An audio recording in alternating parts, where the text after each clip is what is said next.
오늘 본문은 아합에게 가뭄을 선포한 이 엘리야가 이제 다시 등장하는 그런 본문이죠. 자, 오늘 본문 1절을 한번 봅니다. 오늘 본문 1절은 이렇게 시작해요. 많은 날이 지나고 제3년에 여호와의 말씀이 엘리야에게 임하여 이르시되, 이렇게 시작해요. 하나님께서 가뭄을 엘리야를 통해서 선포하고 난 후에 3년 동안 비가 오지 않았습니다. 그리고 이제 3년이 지나서 하나님의 말씀이 이제 임하는 거예요. 그런데 본문에 제3년에 또는 가뭄이 온 지 3년 되었을 때에 뭐 이렇게 표현하는 것이 아니라 앞에 잘 쓰지 않는 말이 있죠. 성경에 잘 없는 말. 많은 날이 지나고 3년에 이렇게 표현했어요. 제3년에가 아니라 앞에 많은 날이 지나고 제3년에. 여러분, 이런 말을 쓸 때는 이유가 있는 거예요. 그죠? 그냥 3년에가 아니라 많은 날이 지나고 이제 3년이 되었을 때에 이렇게 쓰는 거죠. 그럼 여러분이 많은 날이 지나고 라는 의미가 어떤 의미일까 한번 생각해 보면요, 우리가 드라마나 또는 영화 같은 것을 보면 어떤 사람이 어떤 일을 자기가 당했어요. 그리고 과거를 회상하면서 이렇게 말하는 거 있죠. 그 일이 지나고 참 많은 날이 흘렀지, 이렇게 얘기하죠. 그래, 그때 그 일이 있었지. 그리고 많은 세월이 흘렀지, 이렇게 표현한단 말이에요.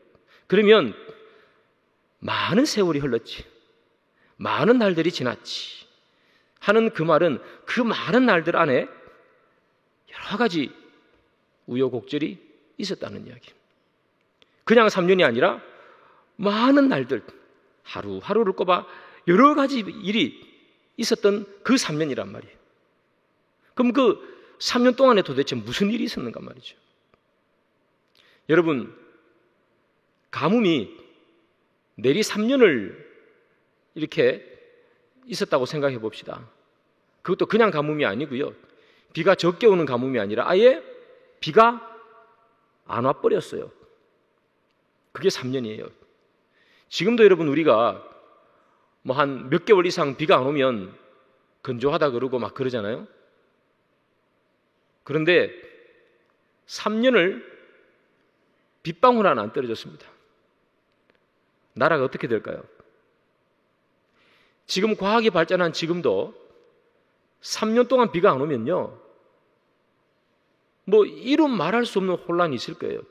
대기가 너무 건조해서 조금만 부딪히면 뭐 산불 같은 게 일어나겠죠. 3년 동안 비가 안 오니까 농작물이 잘 자라지를 못하겠죠. 그러면 가격은 천정부지로 뛰겠죠. 서민은 못 먹고 살겠죠. 과일 하나에 뭐 사과 하나에 뭐 5,000원, 10,000원이면 누가 과일을 사 먹겠어요? 사 먹는 사람이 없으니까 재배해도 팔 수도 없겠죠. 3년이 비가 안 오면요, 나라가 엉망이 됩니다. 지금 이스라엘 땅도 마찬가지겠죠. 3년이 비가 안 왔습니다. 그 당시에 사람들이 먹고 마시는 게 풍족하지 않잖아요. 지금도 보면 이 아프리카 땅에 비가 잘 안 오잖아요. 뭔가 잘 안 생기잖아요. 곡물이 얼마나 힘들고 어렵게 살아요. 그런데 3년을 비가 안 왔습니다. 먹을 게 남아나겠습니까? 마실 게 남아나겠습니까? 민심은 흉흉해지고 피폐해졌겠죠. 그건 뭐 보지 않아도 알 수 있을 겁니다. 아마 폭동이라도 일어나려면 일어날 수 있는 그런 기세, 그게 바로 3년 비가 오지 않으면 일어나는 일이에요. 그것뿐만 아니었습니다, 여러분. 3년 동안 비가 안 오는 것의 시작이 어떻게 시작되죠? 엘리야가 딱 선포를 할 때 시작되죠. 그러면 사람들은 다 알아요, 그죠? 엘리야가 선포한 게 엘리야의 말이 아니고 하나님의 말씀을 듣고 선포했다는 것을 알겠죠? 그럼 엘리야가 딱 선포를 한두고 난 후에 비가 진짜 안 오니까 사람들이 하나님께 달려가가지고 하나님은 비도 멈추게 하는 하나님이시구나, 하나님 비를 내려주십시오, 그런 간청을 했을까요?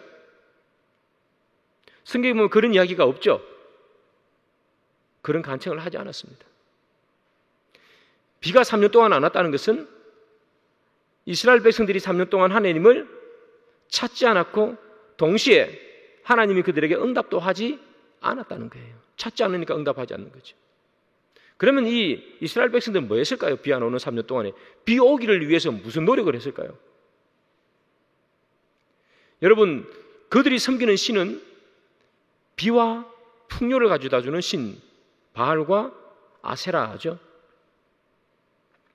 비가 안 옵니다. 그럼 어떻게 할까요? 아유, 이 바알과 아세라 믿어봤자 소용없네, 하나님 믿어야 되겠네, 그게 아니고 바알과 아세라에게 더 제사를 드렸겠죠. 우리가 뭔가 잘못한 게 있나? 우리가 바알과 아세라를 노엽게 했나? 우리가 바알과 아세라에 마음을 들게 해야지 그들이 비를 주고 풍요를 줄 텐데, 그죠? 그런데 여러분, 그들은 그래서 바알과 아세라에게 더 제사를 드리는 거예요. 그런데 바알과 아세라에게 드리는 제사는 필수적으로 무엇을 동반하는가 하면 성행위를 동반해요. 음란이죠. 그게 제사, 그 바알과 아세라에게 제사 드리는 방식이 그거예요. 성행위를 통하는 거예요. 그러니까 음란이 엄청나게 행행했겠죠. 자, 많은 날들이 지나고, 그죠? 바로 그런 얘기예요. 많은 날이 지났다는 이야기는 민심이 흉흉해지고 먹을 것이 없고 마실 것이 없어 백성들이 죽어가고, 이 무지한 이스라엘 백성들은 하나님을 찾지 않고 바알과 아세라에게 더 열정적으로 제사 드리고, 그러므로 말미암아 음란은 더 행행해지고, 그게 바로 바알과 아세라를 찾은 결과 많은 날들이 지나고 해요. 그래서 그 3년 동안에는 한마디로 말해서 사회가 엉망이었습니다. 엉망이었습니다. 민심은 흉흉하고 우상은 더 찾고. 그것뿐입니까, 여러분? 3년 동안에 가뭄만 없었던 것이 아니죠. 좀 전에도 말했지만 가뭄이 있을 것이라 엘리야가 선포했는데 이스라엘 백성들은 비를 달라고 하나님 앞에 요구하지 않습니다. 하나님을 찾지도 않았습니다. 즉 그 3년 동안에는 하나님의 이름도 부르지 않는 3년,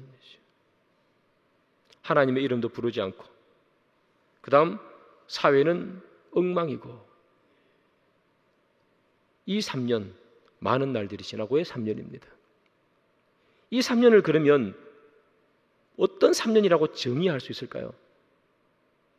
여러분, 예레미야가 사회는 엉망이고 하나님을 찾지 않는 이스라엘 백성들, 그 백성들을 딱 정의해 놓은 말이 있어요. 한번 볼까요? 예레미야 4장 22, 23절. 내 백성은 나를 알지 못하는 어리석은 자요, 지각이 없는 미련한 자식이라.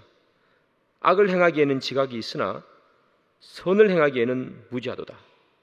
보라, 내가 땅을 본즉 혼돈하고 공하며 하늘에는 빛이 없으며, 이렇게 썼어요. 예레미야 시대 때도 여러분, 방금 우리가 아합 시대 때를 본 것처럼 똑같은 시대였어요. 하나님을 찾지 않아요, 그죠? 하나님을 찾지 않습니다. 우상을 섬깁니다. 나라는 풍전등화의 상태에 놓여 있습니다. 외세의 침입에 곧 무너지 내릴 그 순간, 그럼에도 불구하고 하나님을 찾지 않는 순간, 사회는 엉망이고 하나님을 찾지 않는 순간, 그 순간을 이 예레미야가 뭐로 정의했는가? 땅을 본즉 혼돈하고 공허하며, 이렇게 정의했어요. 혼돈하고 공허하다, 질서가 하나도 없다, 엉망진창이다, 그렇게 된 거죠. 근데 여러분, 땅을 본즉 혼돈하고 공하다 하는 이 말을 성경에서 어디서 많이 보셨죠? 어디에서 저 표현이 나옵니까? 창세기죠. 한번 볼까요? 1장 2절. 땅이 혼돈하고 공허하며 흑암이 깊음 위에 있고 하나님의 영은 수면 위에 운행하시니라. 하나님께서 천지를 만드시기 전의 상태죠. 혼돈하고 공허했어요. 여러분, 예레미야 시대 때도 그렇고 아합 시대 가뭄 때도 그렇고 혼돈하고 공허한 상태예요.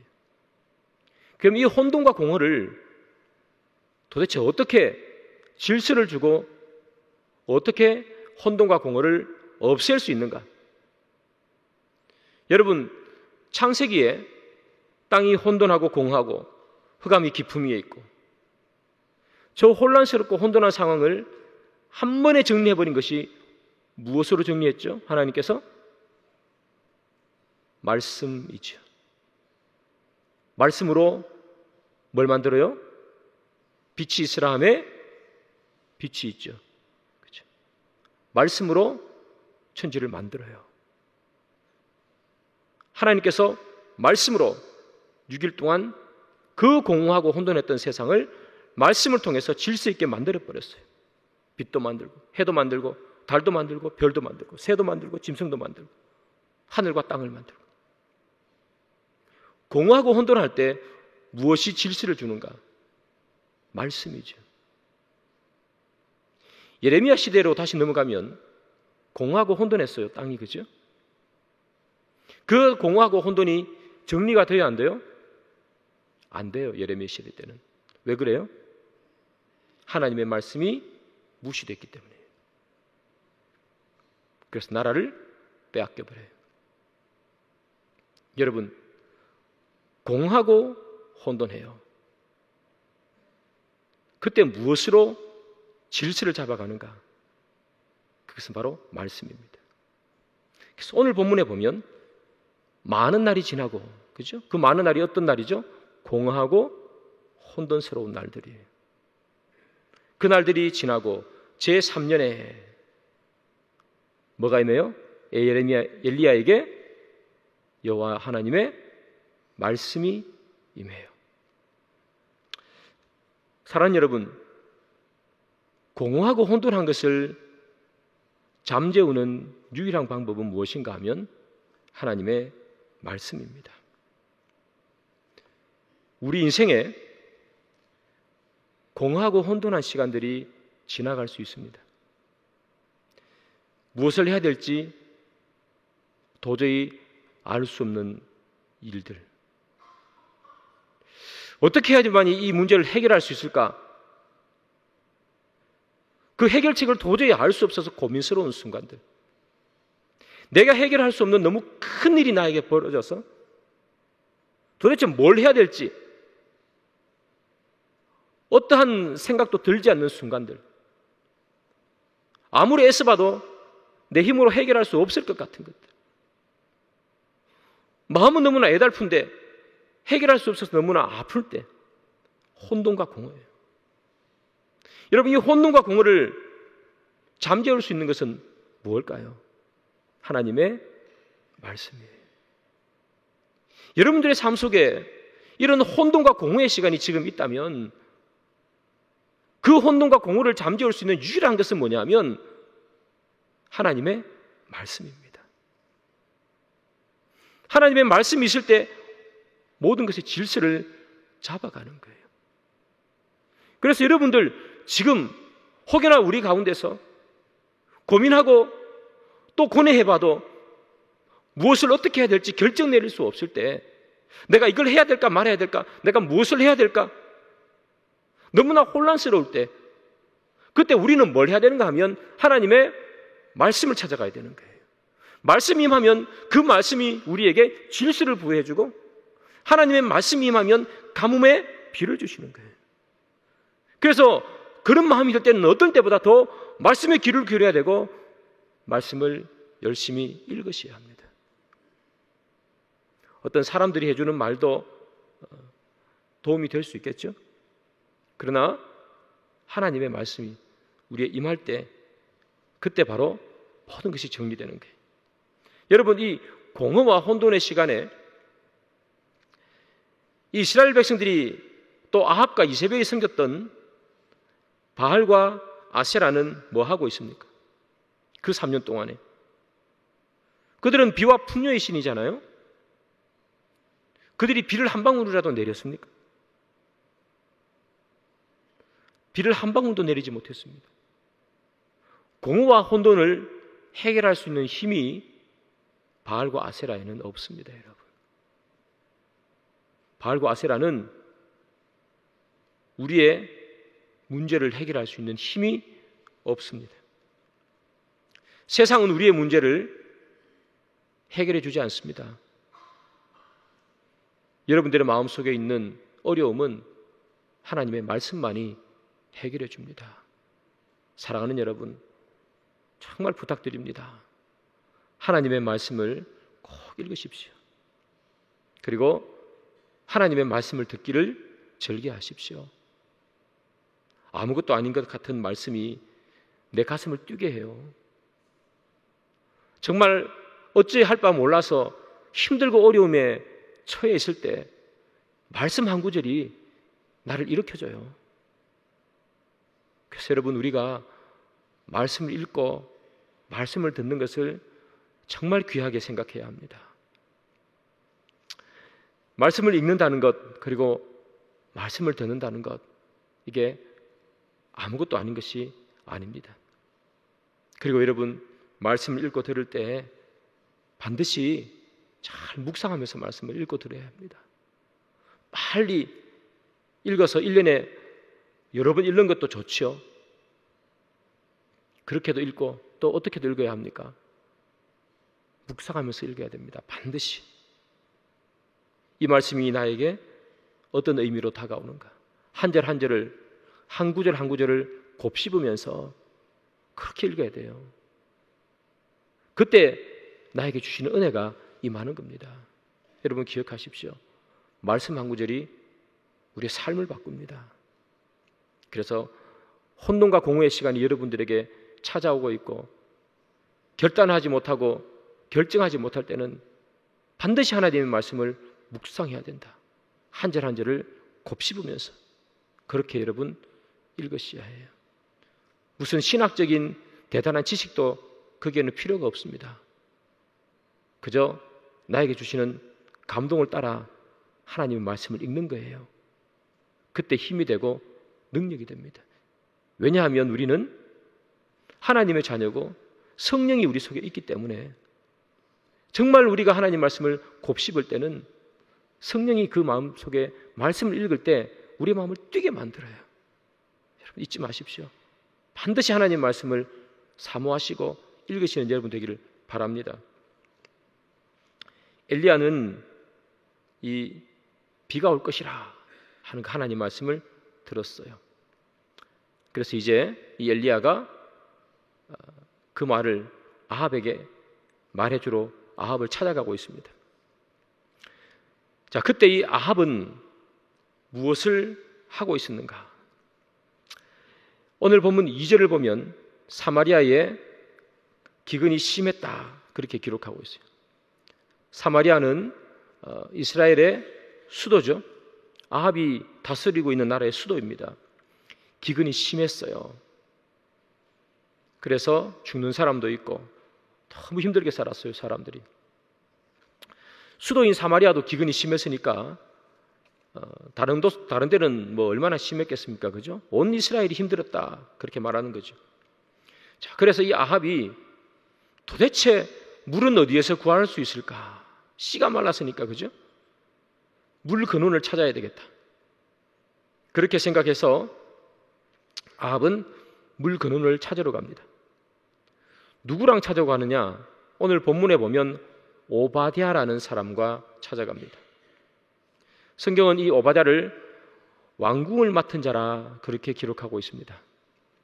왕궁 살림을 다 맡은 자, 즉 비서실장이 되겠습니다. 요즘으로 치면 대통령 비서실장. 권력 서열이 뭐 어마어마하게 높겠죠. 권력 서열이 2등이라 그렇게 얘기하더라고요. 왕의 비서실장이니까 그 누구보다도 왕과 가깝고 왕의 개인적인 사생활도 다 알고 하는 그런 사람이겠죠. 오바댜가 그런 사람이에요. 이 오바댜는 우리 구약 성경에 나오는 오바댜랑 다른 사람입니다. 똑같은 사람 아닙니다. 이름만 같은 사람이에요. 근데 이 오바댜가 어떤 사람이냐? 성경에 보니까 여호와를 경외하는 사람이다. 그렇게 기록하고 있죠. 지극히 경외한다 그렇게 표현했어요. 하나님을 지극히 경외하는 사람이었어요. 오바댜가 왕궁 맡은 자로서 비서실장으로 그렇게 근무할 때에 아합의 부인 이세벨이죠. 그 부인이 하나님의 선지자를 잡아서 죽인 일이 있었어요. 막 죽였어요. 이때 이 오바댜가 어떤 일을 하는가 하면 100명의 선지자를 이세벨 몰래 숨겨가지고 50명씩 따로따로 이렇게 굴 속에 숨겼어요. 그래서 그들에게 먹을 것도 주고 마실 것도 주고, 그래서 하나님의 선지자 100명을 몰래 살려낸 사람, 그게 바로 오바댜입니다. 여러분, 이세벨과 아합이 어떤 사람인지 여러분 잘 아시죠? 이 사람들은 우상 숭배의 선두에 선 사람이에요. 우상만 그냥 잘 섬기고 뭐 그랬던 사람이 아니라 하나님을 섬기는 선지자는 잡아서 죽였던 사람이죠. 무참히 죽였습니다. 자, 엘리야가 하나님의 말씀으로 가뭄을 선포해버리니까 이 아합이 어떻게 하냐면 이 엘리야를 잡으러 온 이스라엘을 막 뒤졌다. 그게 10절에 나오는 말이잖아요. 그죠? 그만큼 하나님의 선지자를 싫어하는 사람입니다. 이런 아합과 이세벨이 통치할 때에 오바댜가 뭘 하는가 하면 100명의 선지자를 구해줘요. 여러분, 이건 목숨을 걸지 않으면 불가능한 일이죠. 오바댜가 목숨 걸고 하는 거예요. 자, 그러면 이게 어떻게 가능할까? 어떻게 가능할까? 첫 번째, 이 오바댜는요, 왕궁 맡은 자, 나라의 권력 서열 2등입니다. 그러니까 그에게 뭐가 있었겠습니까, 여러분? 돈이 있었겠죠. 부유함, 재물이 있었을 것입니다. 자, 100명을 숨겨주려면 돈이 필요할까요? 필요하지 않을까요? 필요하죠. 그들에게 떡과 물을 줬다고 그렇게 기록되어 있잖아요. 먹을 것을 공급하려면 돈이 필요했겠죠. 딸랑 하루 숨겨줬을까요? 며칠인지는 잘 모르겠지만 하루는 아니겠죠. 여러 날을 숨겨줬겠죠. 그러면 그가 가지고 있는 재산을 어디에 쓰는 거예요? 선지자를 살려주는데 쓰는 거예요. 자, 그러면 이 오바댜라는 사람은 뭐 하는 사람인가 하면 자기 재산을 거룩한 곳에 쓸 줄 아는 사람입니다. 자기 재산을 거룩한 곳에 쓸 줄 아는 사람. 아까워가지고 숨겨놓는 사람이 아니라 뭐다? 써야 할 때는 쓸 줄 아는 사람. 하나님을 위해서 써야 할 때는 사용할 수 있는 사람. 여러분, 그 돈을 써가지고 그걸로 무슨 큰 이익을 보는 게 아니죠. 뭐 투자해가지고 큰 이익을 보는 게 아니라 어디다 하는 거예요? 선지자를 살리는데. 혹시 그 돈이 자기의 목을 빼앗아갈 수도 있겠죠. 그러나 그는 거룩한데 그 돈을 쓰는 겁니다. 자, 이 오바댜는 어떻게 100명이나 되는 사람을 살릴 수 있을까? 첫 번째는 그가 가지고 있는 재산을 거룩한 곳에 쓸 줄 아는 사람이었다. 두 번째, 오바댜가 어떻게 100명을 구해낼 수 있을까? 여러분, 오바댜 혼자 그 일을 할 수 있을까요? 100명이나 되는 사람을 데리고 와가지고 50명씩 나눠서 굴에 숨기고 먹을 것과 마실 것을 주고, 이게 오바댜 혼자 가능합니까? 안 하죠. 불가능하죠. 분명히 그를 돕는 사람이 있었겠죠. 자, 이 일은 목숨을 걸어야 되는 일입니다. 그러면 오바댜를 돕는 사람도 뭘 걸어야 돼요? 목숨을 걸어야 되겠죠. 잡히면 죽는 겁니다. 그러면 이 사람들은 왜 목숨을 걸고 오바댜의 말을 따랐을까요? 오바댜가 권력이 높았어요? 아닙니다. 오바댜가 아무리 권력이 높아도 오바댜가 선지자를 숨겨준다면, 그것을 당국에 고발해버리면 자기는 고발한 대가로 뭔가를 얻을 수 있을 거고, 오바댜는 그냥 죽겠죠. 이건 무엇을 의미하는가 하면 오바댜의 말에 순종했다는 말이에요. 그 말은 다시 말하면 오바댜를 위해서 목숨을 걸 수 있었던 사람들입니다. 오바댜의 평소의 삶과 인격을 우리는 보는 거예요. 오바댜가 평소에 자기 밑에 있는 사람들 함부로 하고 윽박지르고 그 사람들을 통해서 부정한 이득을 취하고 못살게 굴고 상관이라고 해서 욕하고, 그랬으면 여러분 이때 오바댜의 말을 들었을까요? 어림없죠. 오바댜가 평소에 그들에게 보여줬던 삶이 목숨 걸고 오바댜를 따르게 하는 겁니다. 이게 바로 100명을 구해내는 이유입니다. 마지막 세 번째, 100명의 선지자를 구해낼 수 있는 힘은 어디서 나오는가? 오늘 성경에 보면 오바댜를 이렇게 표현하죠. 여호와를 지극히 경외하더라. 그는 재산을 거룩하게 설 수 있었습니다. 평소의 삶이 사람들을 따르게 했습니다. 인격이 되었다는 얘기죠. 마지막으로 뭐죠? 여호와를 지극히 경외하는 믿음이 있었습니다. 사랑하는 여러분, 오바댜는 믿음, 인격, 그가 가지고 있는 재물을 다른 말로 하면 하나님께서 우리들에게 주신 달란트.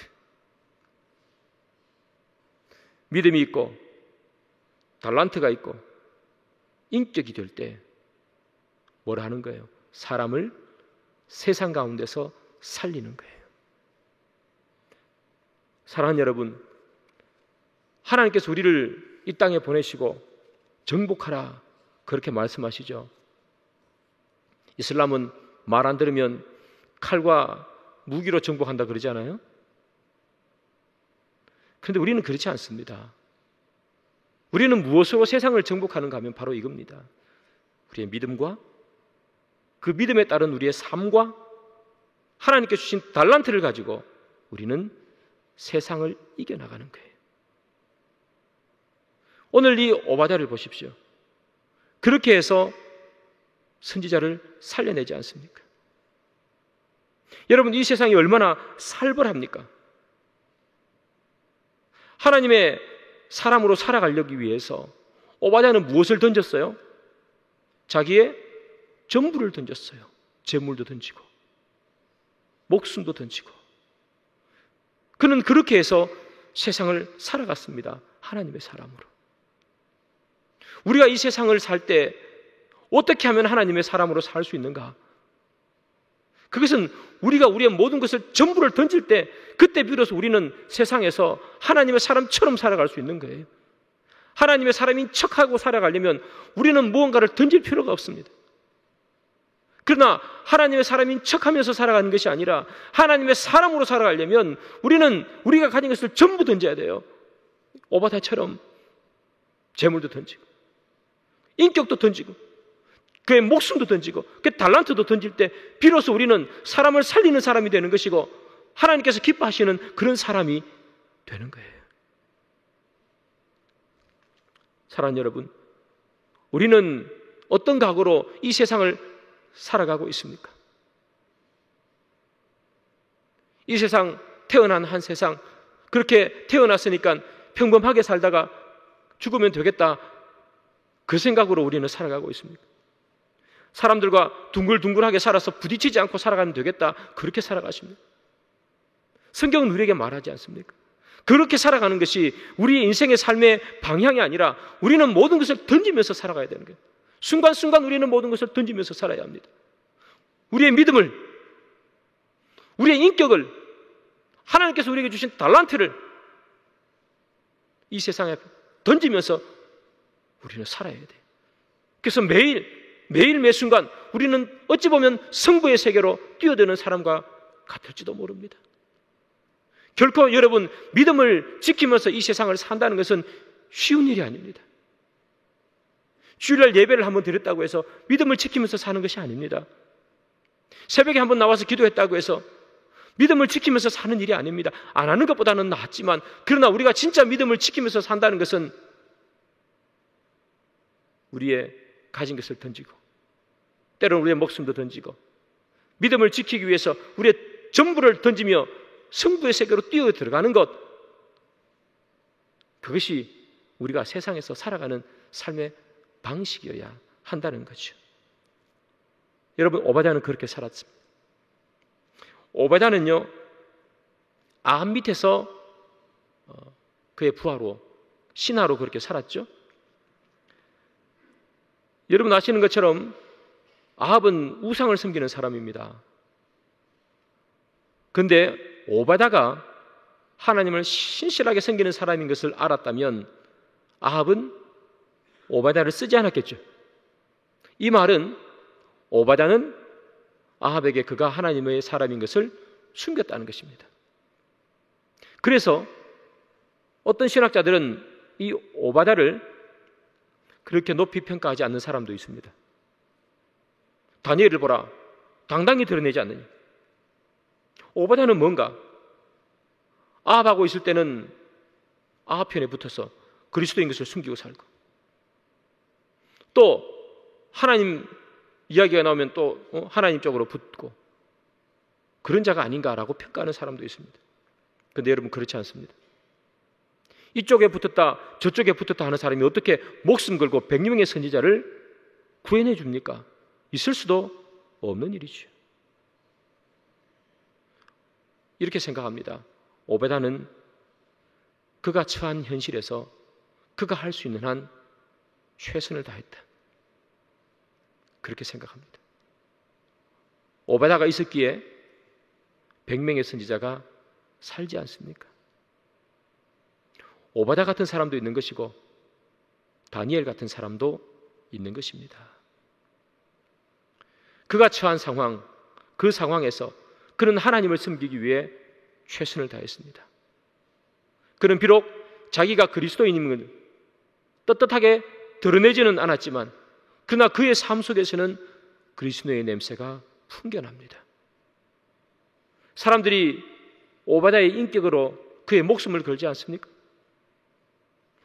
오바댜는 그의 가진 재물로 사람을 살려내지 않습니까?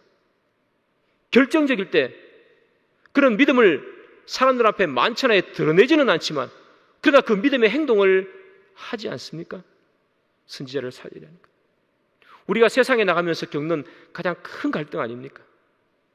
세상에서 나는 어떻게 살아가야 할 것인가? 사랑하는 여러분, 우리가 처한 현실 가운데서 최선을 다하면서 믿음을 잃지 않고 살기를 바랍니다. 우리의 삶 속에서 믿음이 드러나는 삶을 살기를 바랍니다. 내가 예수 믿는다 말할 수 있으면 얼마나 좋습니까? 그러나 하지 못하는 상황 속에서는 굳이 내가 못할지라도 믿음의 삶을 살면 결국 사람들이 그 믿음의 삶을 사는 사람 때문에 하나님을 알게 되지 않겠습니까? 사랑하는 성도 여러분, 우리가 처한 상황은 다 다를 줄 압니다. 어떤 선교사님들은 내가 하나님을 믿는 사람입니다, 선교합니다, 당당히 말하며 선교하는 분들도 계시죠. 그러나 어떤 선교지에는 그 말을 하면 선교 자체가 불가능한 것도 있습니다. 그곳에서는 하나님을 섬기는 것을 숨겨야 하겠죠. 그러나 하나님의 일을 하는 것입니다. 우리에게 주어진 환경을 그 안에서 최선을 다하는 거예요. 그러나 우리가 이것이 변명거리가 되면 안 됩니다. 내가 하나님을 고백할 수 있고 내가 하나님의 사람임을 선포할 수 있는데도 불구하고 숨기는 것은 비겁한 것입니다. 그러나 그렇지 않은 상황 속에서는 우리는 그 상황에 맞게 최선을 다해서 주를 섬기는 일을 할 수 있는 저와 여러분들이 되기를 바랍니다. 그래서 하나님께 주신 우리의 믿음과 하나님께 주신 인격과 달란트를 가지고 세상에서 여러분 승리하시길 바랍니다. 오바다가 그렇지 않습니까? 자, 여러분, 오베다는 이런 사람이었습니다. 이런 오바다가 왕궁 맡은 자로 있었습니다. 아합이 비가 하도 오지 않으니까 그가 오바다와 함께 물의 근원을 찾기 위해서 이제 떠납니다. 그런데 이 아합이 물의 근원을 찾는 이유가 있습니다. 참 그걸 보면 놀랍니다. 그 이유를 한번 봅니다. 열왕기하 18장 5절이죠. 아합이 오바다에게 이르되 이 땅의 모든 물 근원과 모든 내로 가자. 혹시 꼴을 얻으리라. 그리하면 말과 노새를 살리리니 짐승을 다 잃지 않게 되리라 하고 이렇게 기록하죠. 여러분이 지금 아합이 물을 찾는 이유가 뭐 때문이죠? 말과 노새에게 물 주기 위함입니다. 백성들은 지금 물이 없어서 죽어가고 있습니다. 그런데 왕이 물을 찾아 떠나는데 그 이유는 자기의 말과 노새에게 물을 주기 위함입니다. 여러분, 요즘 같은 세상에 이 일이 일어났으면 정권이 전복되겠죠? 뭐 이런 왕이 다 있는지 모르겠습니다. 여러분, 아합이 말과 노새에게 물을 주기 위해서 찾아다니는 이유는 있습니다. 뭐 자기 말을 엄청 사랑해서 뭐 그런 걸 수도 있겠지만 말은 무엇을 상징합니까? 군사력입니다. 그죠? 군사력. 노새는 상업력의 기반입니다. 경제활동의 기반이에요. 즉 다시 말하면 극심한 가뭄으로 말미암아 민심은 흉흉해지고 나라의 경제적인 뿌리가 흔들리겠죠. 그러면 권력이 흔들릴 거 아니에요? 그래서 그는 자기의 권력을 튼튼하게 해야 되겠다 생각합니다. 그래서 말과 노새에게 줄 물을 찾습니다. 이 가뭄의 시기에 아합이 생각한 건 뭐밖에 없어요? 자기의 권력의 기반. 백성은 안중에 없습니다. 그 옛날 사무엘이 살던 시절에 백성들이 이야기하죠. 우리들에게 왕을 주십시오. 왕이 없어가 너무 힘듭니다. 왕이 있으면 우리를 잘 다스릴 것 같습니다. 그게 왕을 달라는 이유였죠. 하나님께서 내키지 않았지만 왕을 허락하십니다. 자, 왕이 하는 일을 보십시오. 백성을 생각하지 않습니다. 이게 왕입니다. 인간 왕입니다. 옛날만 그럴까요? 지금도 똑같습니다, 여러분. 어느 시대나 다 똑같습니다. 정치를 하는 사람은 백성을 생각하죠. 근데 누구를 더 생각할까요? 자기의 정치적 기반을 더 생각하죠. 이런 이야기해서 죄송합니다. 국회의원이 백성들을 생각하는 거 봤습니까? 자기 재선을 생각하지. 안 그런 사람들도 있겠지만 대부분 그렇죠. 여러분, 이것을 보면서 우리가 뭘 느끼는가 하면 그 사람이 어떤 사람인지는 평소에는 모릅니다. 극한 상황이 되보면 그 사람이 어떤 사람인지 압니다. 아합과 이세벨, 나쁜 사람인 건 알죠, 그죠? 나쁜 사람이에요. 다 알고 있습니다. 어느 만큼 나쁜 사람인지 몰랐단 말이에요. 근데 3년 동안 가뭄이 들고 온 나라가 힘들고 백성의 마음이 흉흉해지고 극한 상황에 이르니까 아합 어떤 인간인지 그대로 나오는 거 아니에요.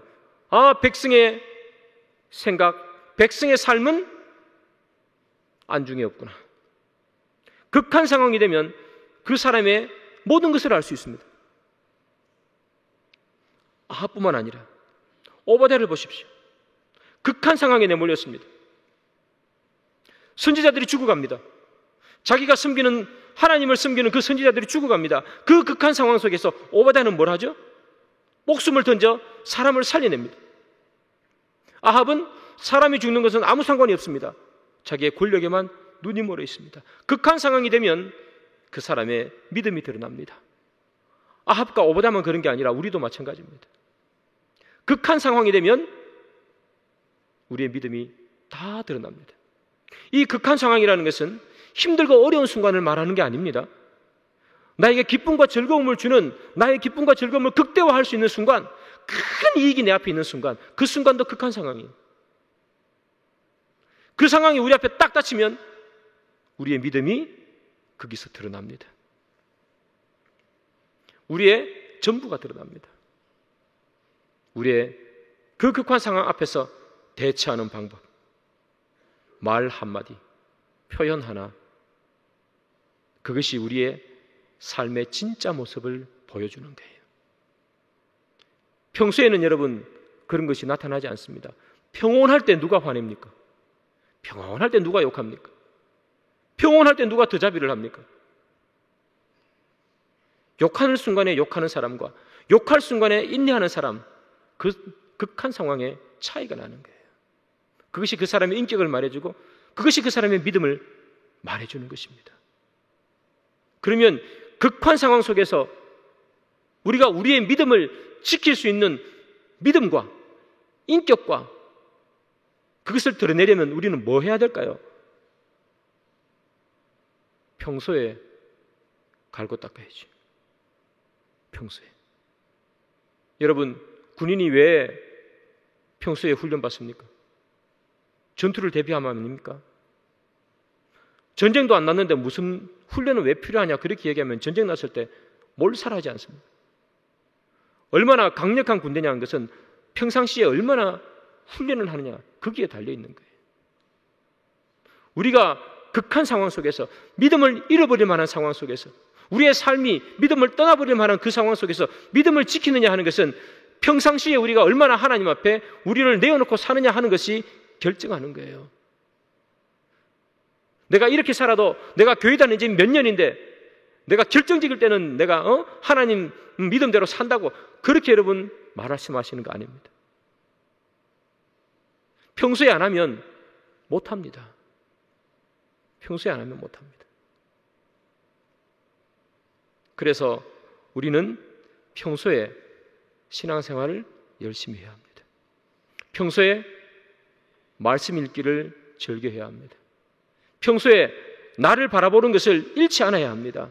그리고 계속해서 나를 성장시켜 나가기를 잃지 않아야 합니다. 그래야 우리가 믿음이 잃어버릴 수 있는 그 순간, 내가 이성을 잃어버리고 흥분해야 될 그 순간에 믿음이 나를 제어하고 믿음이 나를 컨트롤해 주는 거예요.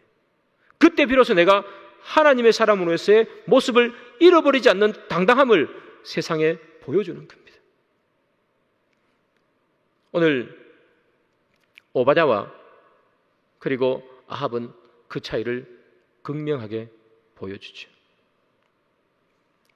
사랑하는 여러분, 여기 계신 모든 분들이 오늘 본문에 나오는 교훈을 잘 받기를 소망합니다. 극한 상황 속에서, 인내를 잃어버릴 상황 속에서 내가 어떻게 하면 하나님의 말씀을 지킬 수 있을까? 교회 오래 다닌다고 되는 것이 아니라 평소에 하나님과 가깝게 지낼 때 그 습관이 극한 상황 속에서도 거룩함으로 나타나게 된다는 것을 잊지 마시기를 바랍니다.